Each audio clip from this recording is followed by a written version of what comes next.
செங்கல்பட்டு மாவட்டம் வண்டலூர் அறிஞர் அண்ணா உயிரியல் பூங்காவில் உள்ள மஞ்சள் அனகொண்டா பாம்பு 10 குட்டிகளை ஈன்ற நிலையில் குட்டிகளை தாய்ப்பாம்பிடமிருந்து பிரித்து ஒரு கூண்டில் வைத்து ஊழியர்கள் பராமரித்து வருகின்றனர்.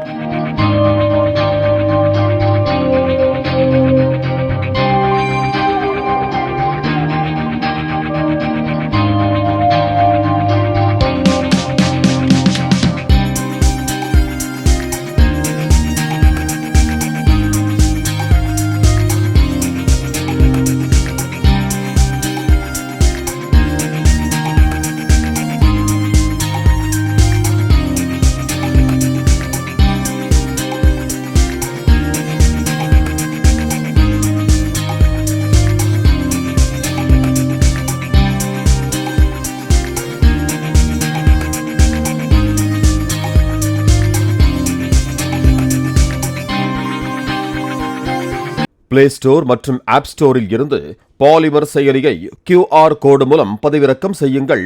செய்திகளை உடனுக்குடன் பெறுங்கள்.